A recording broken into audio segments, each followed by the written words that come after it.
what you want, when you want it, where you want it. This is The Mesh. Foot Candle Films. Film news and reviews from two guys who really like movies. This episode is brought to you by the Foot Candle Film Society. For a schedule of upcoming screenings and membership information, visit the Society's website at www.footcandle.org. Hello and welcome to Foot Candle Films here on the Mesh.tv podcast network. My name is Alan Jackson. With me is Chris Fry. We share titles. We share the founders of the Foot Candle Film Society, directors of the Foot Candle Film Festival. Yes. I think that's it. I don't know if there's any other title. We're co-host of the podcast. Co-host of this podcast. So there's that. Yeah. Sure. So basically, if we had a business card for everything we do, it would just be a duplicate with just each of our names just kind of crossed out and swap for the other one. So, Chris, how's it going? It's going well. Going well. I'm looking forward to hearing your thoughts on this movie because it's one that our audience probably is not aware of, which sometimes can be an interesting thing when we bring movies to the table that, not like Barbie, not like Oppenheimer, that everybody's heard of, but this is one that you might not have heard of. So it makes it kind of an interesting thing to discuss. It's true. The film Chris is alluding to is the film Biosphere that we're going to be reviewing today. So we review a film every time we get together, one review, and then we move on to another part of the show after the review. So after we review the film Biosphere, we are going to move on to some recommendations of some films that you can check out online that either we recently have seen, felt strongly enough about that we want to give as a recommendation for your viewing enjoyment, if you're looking for something to fill your watch list up with. But we are going to get first into our review of the film Biosphere, starring Mark Duplass and Sterling K. Brown. And that is available, just before we get into the review, it is available online for rental and viewing. This is not a film, I think, that got any real theatrical distribution. So I think it is all direct to streaming services, but it is available to rent or view now. So let's go right into our review of the film Biosphere. None of this is logical. We know that things happen that we cannot explain. Do you? We want fast, we want slow. What are we feeling? You pick.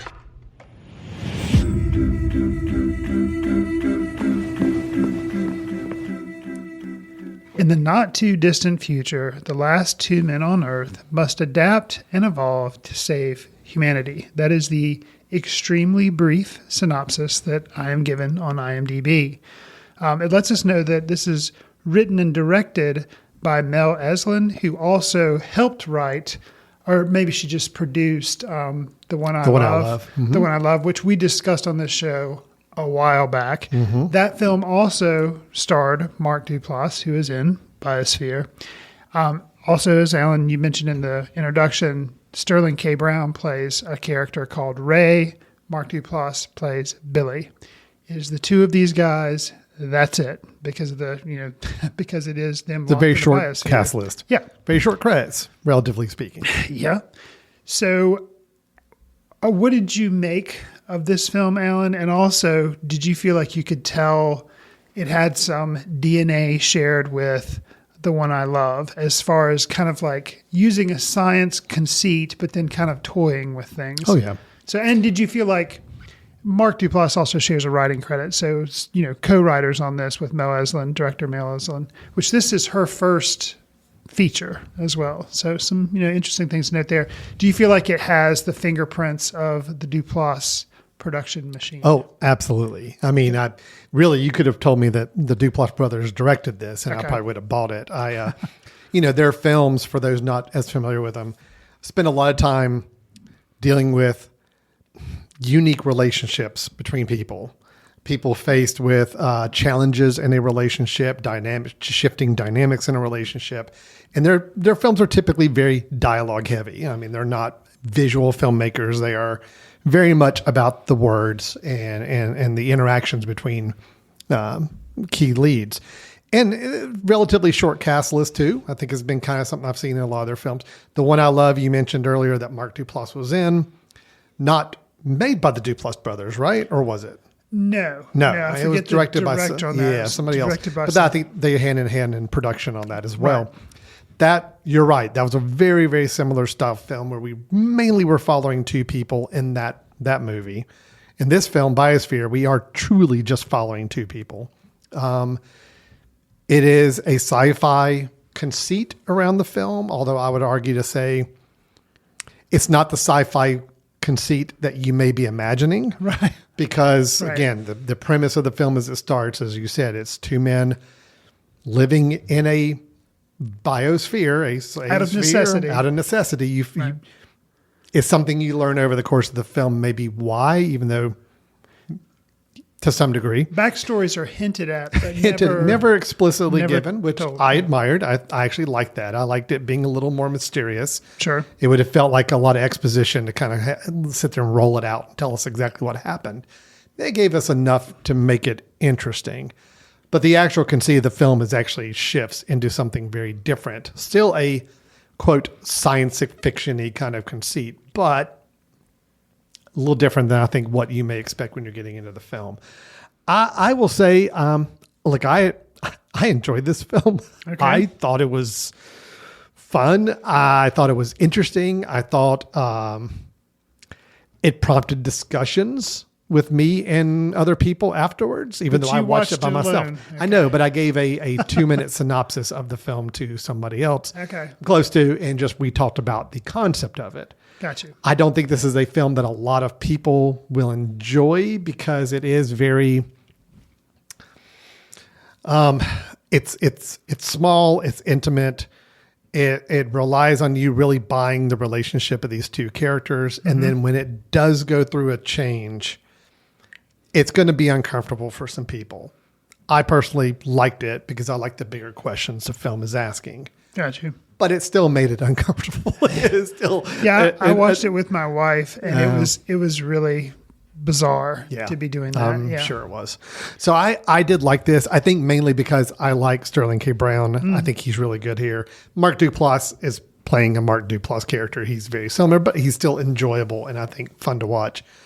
And I like the questions it raised. You know, there's not a lot much else beyond that. It's just it's gives you a relationship between these two men. Gives you a situation they're found in that it doesn't feel the need to go into a lot of detail on why and how. And then it changes that dynamic of the relationship for them. And you're left to see where that transpires. And it's a simple film in a way, but yet just enough thought-provoking to make it stick with you afterwards and give some conversation. So, Chris, that's kind of my take on it. I'd like to hear your take on Biosphere. Did you feel the same way, or do you feel differently? Well, I'll tell you. We'll go ahead. We're not going to spoil anything, but we'll go ahead and say that what ends up happening. We'll kind of get into that because that kind of I think we can. That leads me into how I feel. I don't consider it a spoiler because it does happen about a third of the way through the film. You kind of learn where this film is going. So sure, yes, they are trapped in here, and one of the first things they run up against is they notice that their fish they've kind of been relying on for food are dying off, and such that I believe the last female has died. Yes, they're down to the last female, and then it is on the verge of dying. Okay, yes. And then something happens to the fish. Something happens to a male fish, one of the remaining male fish. Right. So the female is dead, and so then they have two male fish, and they're like, okay. And they see, they're locked in this biosphere. They're able to raise vegetables, but I guess as far as meat and sustenance, they're like, okay, this is bad. So one of the male fishes then kind of evolves to where it is now a female fish, and then they have eggs in the little aquarium thing. Yeah, the fish basically evolves, changes its gender, sexual organs, and so forth to be able to create life now. Right. Yeah. And so that's kind of the first thing that happens, and then the thing that kind of sets up the then big point of the film is that happens to one of the two guys in the biosphere. Yes. It happens to I get their character names mixed up. It happens to Mark Duplass's character Billy. It happens to him, and so then that changes the dynamic between him and Ray because from what little background we have, they apparently have known each other their entire, well, maybe not entire lives, but Yes. at least from like 5 or 6 years old all the way up until current. For They're a now good like long time. They've been 40-year-olds or friends. They so. grew up together to some degree. Yeah. They worked together as Well, apparently, Yeah. they're getting, and that was one of the things that kind of frustrated me about the film. Duplass movies, like you talk about, often have, I mean, he's the one that's kind of somewhat credited with coming up with the whole mumblecore movement, Yeah. where they kind of just ramble and go all over the place. And it provides, dialogue for the film, but not necessarily narrative framework. It's just kind of all over the place. And with this one, I have to say the ending, which won't spoil, the ending saved this entire film for me. Like, really saved it. Because I was kind of frustrated when they revealed, like, oh, Mark Duplass has female organs. What's that going to mean for the future of humanity? What's that going to mean for these two people stuck in a biosphere? And the conversations they have about gender and about other things, okay. But at some point, I just kind of felt like it could have been more of like a short film, I guess, than an hour and 45-minute feature film. I will say, though, like I said, the ending saved it. But before we got there, some of the dialogue conversations I felt to be of a higher quality, maybe. Almost like kind of like you think of like a Tarantino conversation in Pulp Fiction at the diner, or between John Travolta and Samuel K. Jackson. Like the conversations they have there that were like they furthered the character, but they were also making pop culture references, were very interesting. This film starts off with them talking about Mario and Luigi, the Mario Brothers characters. And, you could just think it's a throw off, but then later on it comes back. And the fact that it comes back and it makes you, it was more, there was more there than just kind of like a throw off clever conversation. So I appreciated that. There was some talking about what classifies as a beach reading, which I thought was funny. And then the kind of icing on the cake that has a payoff is there's a birthday magic show story. And it's alluded to, and then it's told at one point by Sterling K. Brown, and then retold at the end of the film by Mark Duplass. Kind of his spin, I guess we could say, on the birthday story. And that is what kind of, I was like, at the end, I was like, okay. And then kind of once the cut to black happens, the discussion that happened afterwards between my wife and I, like, okay, what do we think that means? Why do we think this happened? Like, I don't know, it got really interesting. So, yeah, if you go into this film thinking it's going to be science fiction, I guess, like you typically think, and there's, in the trailer, they kind of allude to, there's a green light that is unexplainable that's outside the biodome that seems to grow larger and something you don't really know. And if you're looking for more of that type of aliens and kind of sci-fi, you're going to be more disappointed. It's not interested in that. The science fiction element is just a framework, a place for them to be confined and to have to deal with evolution and survival of species. And that's the science fiction route it actually ends up going down, not we're out in a biosphere for whatever reason. They never really explain. It's because the Earth got torched. I mean, they allude to the fact that Billy at one point was president of the United States and did something that doomed the whole world. Yes, and Ray, Sterling K. Brown, he was an advisor. Yeah. And, he kind of did something that wasn't smart. Right. Yeah. I mean, it was just so... It does pose some interesting questions. I mean, these two being the two that are left of civilization, if that's kind of really what the deal was, is just the two of them left. If they were both kind of complicit in whatever caused this to happen, but now they are the only two left remaining. Right. The opportunity to possibly restart society or not. I mean, it gets us some bigger questions than just there's a green light in the sky. We don't know what that is, because that is something that kind of pushes them forward in dealing with things from a timing perspective, but ultimately it's not important to the film. Well, did you find, like, I mentioned I had a little bit of frustration and not necessarily getting bored, but kind of getting frustrated. It has a very 3-act play feeling because it is a limited setting. There's very little action and it's very dialogue heavy, and you only have 2 characters. I don't know the production time of this film, but I feel like it could very easily have been a COVID film because it is one location, only 2 actors, probably maybe a smaller crew because it is an independent film. So I wondered, were you invested in it enough that you never found anything? No. I was engaged the whole way through. Okay. I thought it kept it just interesting enough all the way through. I think the fact that you never spelled out exactly what led them to this situation, it's never like completely laid out what their past relationship's been as explicitly. I think that actually worked for me in the fact that I found myself paying attention to every conversation they're having because I want to understand the dynamics of why they're here. Right. But the film's not interested in that as much. All it needs you to know is these guys are friends. They kind of work together. They might have done something that actually impacted the rest of the world. And now the 2 of them are left here to fend for themselves and to figure out what their role in life is going to be. That's it. I like the fact that it never laid out anything for us. We never got a backstory. We never got the big monologue where somebody's explaining exactly what happened. None of that. And that's good. I didn't need that. And actually it kept my interest. The fact that I didn't get that, I found myself much, much more engaged with their conversations in general. I think Mark Duplass, I like him. I've seen his other, a lot of his other films. I guess, like you said, I'd seen Sterling K. Brown before, and I saw him in that movie from last year, Honk If You Love Jesus, or something like that, which he was good in that. He played like a preacher, a really like outsized ego, big preacher guy.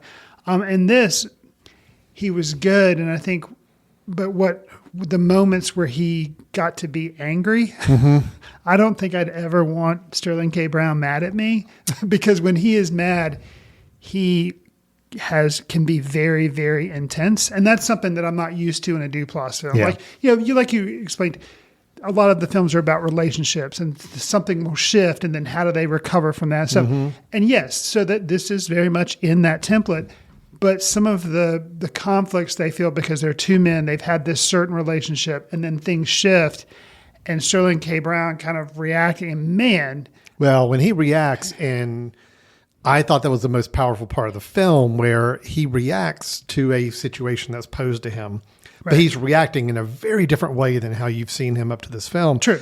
And then they discuss that. Why he reacted. Right. And I'm like, okay, that's really good because again, it's opening up some other doors. It's opening up some other dialogue. It's opening up some, it's a little bit of a commentary on how kind of the nurture versus nature. He reacted in a way that how he was raised and how he grew up kind of came to the forefront where he had never been like that before. Never felt like he'd been like that before, but he was posed such a situation that's so outside of what his comfort level would be, and especially from his family's comfort level, that he kind of exploded. And I think it was fascinating. I think it was a really interesting moment and scene there. Yeah, and they deal with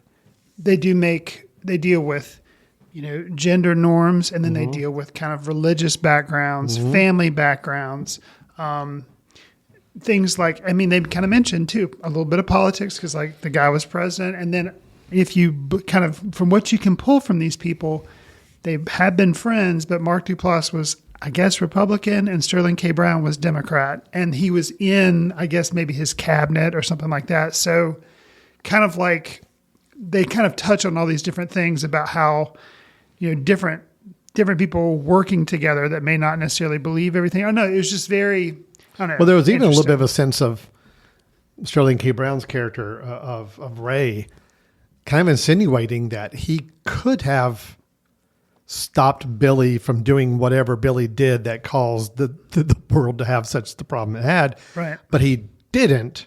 And there may have been some politics involved in that. There may have been some, it got interesting. And again, I love the fact that it's not all spelled out. You kind of have to start puzzle piecing some things together, but that's what keeps it an engaging film for me. So yeah. And then tying it all together at the end with the magic trick story. Yes. And the kind of the end beat we get at the end of the film. Yeah, it's good. I'm very happy it didn't I'm very happy it didn't try to just like kowtow to what probably audience expectations were about where the film was going to go or how the film was going to end or not that. I like the fact that it didn't give any of that. It's like, nope, we're just going to, this is all you need to know right here at the very end. That's all the story we need to tell you. That's it. It ended. Was it a completely satisfying ending? No. If you're looking for a narrative, a true narrative thing, no, it's not satisfying. Right. It was satisfying for me because that's all I needed to hear at the end, and I was happy with it. So would you say you found the ending hopeful at all? Yeah. Okay. I guess I did. Yeah, a little bit. Okay. Yes. Okay. I'm going to go on record with the yes.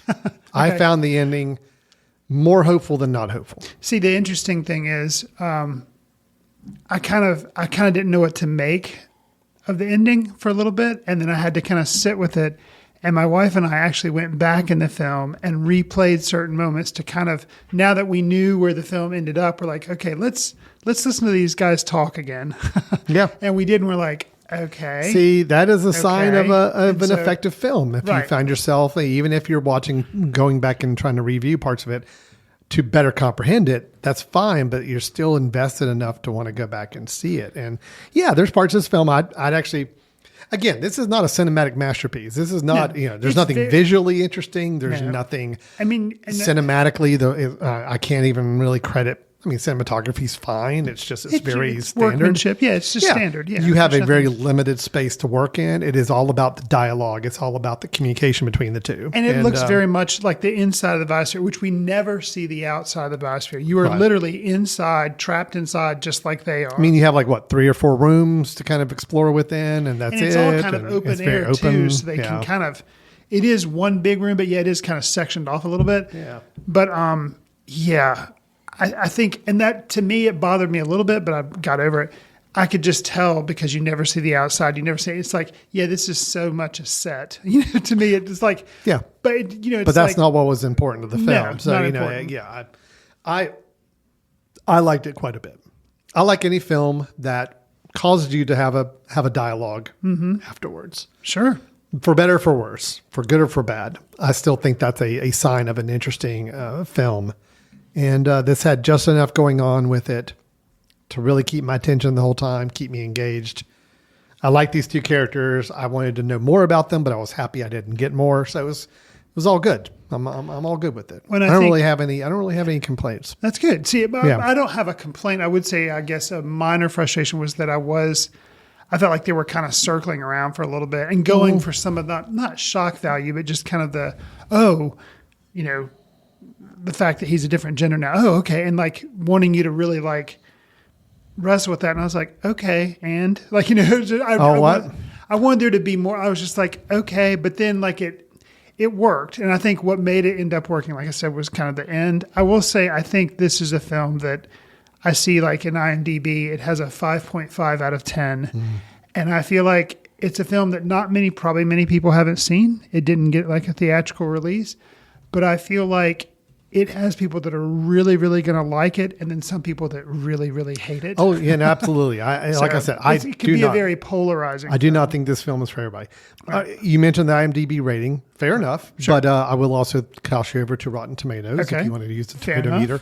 The critics' tomato meter is 79%, which is Okay. considered, quote, fresh. Fresh. So Yeah. more people are getting it than not on critical side. Sure. Now, audience is actually 72%, which, I'm kind of surprised by that. I thought that might be a little lower on the audience side, but I do think the people who are seeking this film out, it's not general audiences yet. These are people that either know the actors, they know the filmmakers, or they're into this type of film in general. Right. And if you had been sold like, oh, it's an indie sci-fi movie, and you go in, I think you're going to be, you're going to be disappointed. I mean, they're saying one of the critics, again, we don't need to bring up other critics on this show. We both are saying, Sure. yes. I like it quite a bit. I think it's You were worth checking saying out. Yeah. You like it. Top critic from Mashable says it's the best 2023 movie you might just overlook. Okay. There are people who are into it. And then there's I'm reading a few who are not. So I liked it. Look, it's, could it have worked as a short film? Maybe, although I think you would have really shortchanged getting to know these two characters as well as you did in a short film. You would have had to, yeah. You could have explored the premise. You could have explored the plot machinations in a short film, but I don't think you would have gotten quite that level of relationship that you needed to have between these two to make the ending and the whole last half work better. Well, I guess I'm feeling like it could have been a tighter, one of the comments, run time. I feel like it could have been 80 minutes. I do think it could have been shorter. I agree with you on that. I think it could have been, but that's maybe the only feedback I've got for it. I mean, I think it just feels so. It's not gonna change the world. It's not gonna make $100 million. It is just a good, fun film to cause you to talk and cause you to think. And It did that for me right away upon a first viewing. So it did for me, especially like it just nailed the ending. Yeah, so it's good. So are we saying, since I was the one who brought this film up as a suggestion, I would like to take credit for the fact that, Alan K. Jackson was the one who said, hey, absolutely, we should review this film. I know nothing about it. Let's just check it out. And I did. And I'm pretty happy I did because I was pretty pleased with it. So good. That is Biosphere. That is currently available on Apple TV for rental. It's available on Amazon. It's anywhere you can rent films. It's not available for subscription streaming yet anywhere, but right now you can certainly rent it or buy it on any of those typical video services where you do get your movies. So, all right, Chris, let's take a very, very short break. When we come back, we're going to do recommendations. Chris and I both bring up a film we think is worth checking out, giving a recommendation of something we caught up with recently. So stay tuned. We'll be right back with Foot Candle Films in just a moment. This podcast is sponsored by Jackson Creative, a custom communication agency located in downtown Hickory, North Carolina, specializing in online content creation. To learn more, visit thejacksoncreative.com. Jackson Creative, we tell your story. Welcome back to Foot Candle Films here on the Mesh.tv podcast network. Chris and I finished our review of Biosphere in the first half of this episode, which we both like. Mm-hmm. There were questions posed. Chris, maybe one day in our archives, we'll release our off-camera conversation that we just had during the break. But that probably gives away too much of the details, so we're going to hold off on that. But suffice it to say, if anybody does have some comments or thoughts about the film Biosphere, we'll give you an opportunity at the end of the episode of how you can reach out to us and discuss it with us, because we'd love to hear some feedback from other people who might catch up with this film as well. But first, Chris, before we tell people how to contact us, let's go ahead and give them something else to chew on, and that is our recommendations. Chris and I get together every few episodes and try to bring a recommendation to the table, a film. The only stipulation is it has to be a film that you can actually watch online. So it's not one requiring you to go to the movie theater. It's not one requiring you to go track down a VHS copy of this film. This is something you could actually rent or queue up or stream online. That could be a new film, could be an older film, something we just recently caught up with, whatever it may be. Chris, would you like to go first with your recommendation of this episode? Sure. So I'm going to recommend a documentary from 2022 that I actually did not catch up with recently. I actually saw it in 2022.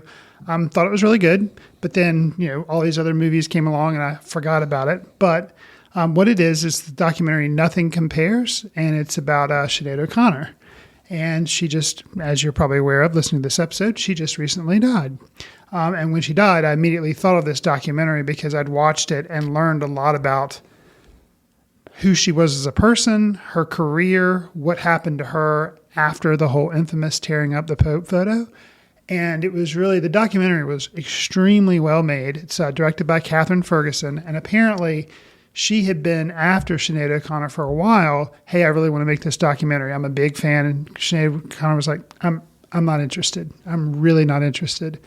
And finally she said, well, I feel like your story is an important one and needs to be told. And I don't want anybody else telling it. And I don't want to tell it without you. And so she's like, you know what? Fine, but I'm not going to be on camera. And I don't believe there's actually a lot of new narration or stuff by Sinead O'Connor. I think a lot of it is taken from past interviews and basically just past interviews that she's done. I don't know if they actually got any new interviews done for the film. Definitely nothing on camera. So it's really interesting because it shows like a lot of her childhood, just, like where she grew up, and just it was really fascinating. And she did live a very kind of tortured life. But how strong she was when the things happened with her tearing up the Pope's picture and the aftermath and fallout from all that was really, and I remember it because I lived through it, but I didn't, you don't know kind of like behind the scenes and behind the headlines of what's going on, and how she continued to make music and didn't, still had some fans and continued to put out albums afterwards. It was just really, really interesting. And the quote that I reviewed it on Letterboxd because I really liked it at the time, but she said this thing that they broke my heart and they killed me, but I didn't die. They tried to bury me. They didn't realize I was a seed. And that was kind of her whole thing, which now in the days of, the Me Too movement and also like the abuse of the Catholic Church and all that stuff's come out with, about how there was a lot of abuse going on. She like stood up for things way before anybody was kind of doing that kind of stuff. So unfortunately, her life was, cut short. She was 50 something. I can't remember exactly how old she was, but definitely a talent. The one new thing that they did show of her at the very end is she has a performance somewhere, and it's I'm assuming a rather recent performance. And what was amazing to me too is I've always thought she had a really incredible voice, and she still has it. It's like, wow, that's good. Even, after all this time and everything, she's still got just an incredible voice. So that's Nothing Compares, the documentary from 2022. I watched it on Showtime, but I think you can also somehow watch it on Hulu with a subscription or something. I don't know. And then I think you can also just rent it from VOD or whatever. But it's good. So I recommend Nothing it. Compares. Nothing Compares. Yeah. Either on Showtime or possibly just video on demand. Other services may have to look it up and see. Yeah. All right. Well, I'm going to continue the trend of talking about music-based documentaries or documentaries about musicians. Okay. This is a documentary I know you caught up with as well. That I'm going to give. I'm going to give a recommendation to. I feel like it could have been a little stronger, a little better, but I'm still liking it enough and felt like people who are interested in the subject matter will probably get a lot out of the documentary. It is Wham. It is on Netflix, a Netflix original documentary. It is about the pop band Wham. George Michael, Andrew Ridgeley. I'll go ahead and say up the front. I mean, I think my little bit disappointment with the film is I didn't feel like it went terribly deep. Only because I think it was also had produced and a lot of input from Andrew Ridgeley, who is still obviously with us alive, and is a fairly positive influence on the band in general. So the film was definitely very positive. About the band. Sure. It ends with the band basically breaking up, and that's it. So I admired the fact that it didn't feel the need to go further than that, because after that is when I know George Michael had some complications in his own life and some hardships, right, and things that led to his untimely death. So the film didn't go down that route, and I admire it for it. The film is called Wham. It's about the band, and the band ended. They broke up. That's when the film ends. And it overall was a very nostalgic, positive look back on this time. What I do think the film was good with, and why I'm recommending it, is I knew these two guys were friends. I didn't understand the depth of the friendship and the dynamic of the friendship. And the movie made a very good case for that, of how these two guys kind of fell into each other, kind of became the friends they became. I really loved the early stuff, seeing them. I mean, I never would have thought of George Michael as someone that had a really funny, like a good sense of humor and like very playful and goofy and all, but they were, and they had fun being that way early in their career. And that was really great to see. Andrew Ridgeley is always one of the guys that, you never hear anything about, you don't think about, because he was never the face. He was never the voice that George Michael was. But you come to find out how much of Wham was based on Andrew Ridgeley and his talent, his drive, his, everything else. But then you started to see that dynamic shift to George Michael when George Michael started to become very popular and famous and became known for his voice. So it was an interesting dynamic. Could it have gone a little further, especially in that whole shifting of where the attention was going from Andrew to George? Yeah, it absolutely could have. And I was a little disappointed it didn't explore that dynamic more, because I really wanted to get inside Andrew Ridgeley's head. I wanted to understand how did he really feel when this band he helped formed, he helped embrace George Michael when George Michael was a young child that was from another country and came here and didn't know anybody, and Andrew became his friend and helped him grow as a person, to now see the band that they formed together kind of shift all the way over to it's all George Michael. Sure. That had to have been some interesting drama there to explore, but the film wasn't really that interested. I think there was like one or two passing comments about it, and it was like, no, but we're all good. Everybody's happy. Everybody's good. I think the documentary does work, though, because it's got tons of archival footage, tons of behind-the-scenes footage to go with, tons of interviews of people. I don't think there's any current interviews. Yeah. It's all past recorded interviews. Right. But it works, and it just the whole thing stitched together. And you got to love Andrew Ridgeley's mom's scrapbooks. Absolutely. She is her scrapbooks. She and the scrapbooks are like the stars. She's never on camera. Nope. But they have all these scrapbooks that she kept of every single thing that was published about Wham, all these photos, all this stuff. And it was really amazing. So that kind of helped. I agree. It kind of made it visually interesting because you have all these scrapbooks that the mom has put together. Yeah. So, yeah. Anyway, so it was a well-made documentary. I will say the director, in case you're not aware, Chris Smith. Okay. A lot of documentaries this guy's done recently. He did the Fire documentary about the Fire Festival. He did American Movie back in 1999 as his first film. Jim and Andy, The Great Beyond, about I really Andy, liked that one. Andy Kaufman. More recently, he did Bad Vegan, which was a series on I think on Netflix that I know people were fans of. The Branson kind of TV series about George Branson, a little mini documentary series.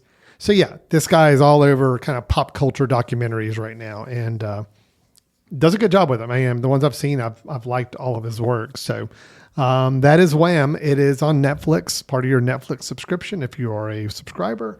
And I'm giving a recommendation. Look, it's a music based group documentary. That's going to get my recommendation just about any time I watch one, Chris. It has to be pretty bad for me not to recommend a music based documentary. But luckily for us, we recommended 2 of them this week. There you go. Very nice. Yeah. So that is our recommendations for this episode, Chris, with Nothing Compares, mine with Wham, and both available online for viewing at any time you wish or desire. So one added thing that I can't help but mention because I just remembered it. It's one reason. But, the film is just called Nothing Compares. You'll notice it's not called Nothing Compares to You. Mm-hmm. There's this whole thing, and they mentioned in the film how they couldn't get rights to use that song in the film at all, which was a pretty big song in her career. Oh, sure. But it was originally written by Prince, and that all the estate of his was very controlling and everything. Yeah. And they wouldn't give credit to use it or Really? wouldn't allow it to be used in the film. No. Huh. They couldn't even use, of course, they showed outtakes from the video shoot, which was also a very famous video that they made for that song. Yeah, and they could show outtakes, but they couldn't use the video. It's really, really fascinating. That's something in the case. So she struggled against like the church and against the music industry, but then just the politics within like corporations of so again, kind of fascinating. So yeah, I just wanted to mention. So it's not Nothing Compares to You. Just nothing compares. There you go. So as you're typing in the name in your search bar, don't feel the need to add the to you at the end. Just stop at Nothing Compares and you'll find it. And you'll find it, yeah. All right. So that was our episode, our review of Biosphere and our recommendations of Nothing Compares and Wham. So Chris, if anybody's got some feedback, thoughts, questions, comments about anything we talked about, what should they do? You can send an email to info@footcandle.org and tell us why Biosphere is the single greatest movie ever made, or why Biodome with Pauly Shore was much better. You can. That's true. We didn't even bring up the comparisons between the two. We did not. Yeah. Basically, because I've never seen Biodome. I haven't either. You can follow us on Twitter, or I guess it's called X now. We're at Foot Candle Film. Facebook, Foot Candle Film Society. We are on Instagram and Threads, just simply Foot Candle Film. Al and I are also on Letterboxd, where we try to track what we're seeing and leave quick reviews sometimes. Do us a favor. Give us a star rating, write a review, share with friends on whatever service you listen to your favorite podcast on. It'll help us reach new listeners. We'd appreciate it. Last but not least, the 2023 Foot Candle Film Festival is coming up. It's going to be September 15th through the 24th. The rundown, the schedule of the festival is up on our website, not footcandle.org, but footcandlefilmfestival.com is where you go for that information. Tells you all the different films we're showing, gives you little synopses. You can buy tickets, all that good stuff. Like I mentioned, September 15th through the 24th, Western North Carolina, specifically in Hickory, North Carolina. We'd love to have you come out and see some independent film. That's right. We will look forward to hopefully seeing some of you out there. Will be a good time as always. This is our 9th year?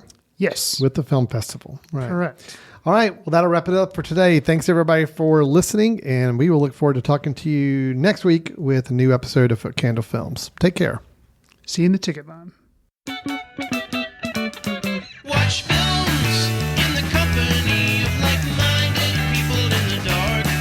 Watch films in the underground. We won't let anyone know where you are. The films that don't make it to Carmike at the mall, or ones that were famous when Grandpa would watch films out of the reverence of the heritage of an art. Watch films through the courtesy of Foot Candle Film Society. Special thanks to Carpal Tuller for the show theme music. For more about Carpal Tuller, visit www.carpaltuller.com. You've been listening to The Mesh, an online media network of shows and programs ranging from business to arts, sports to entertainment, music to community. All programs are available on the website as well as through iTunes and YouTube. Check us out online at themesh.tv. Discover other network shows and give us feedback on what you just heard.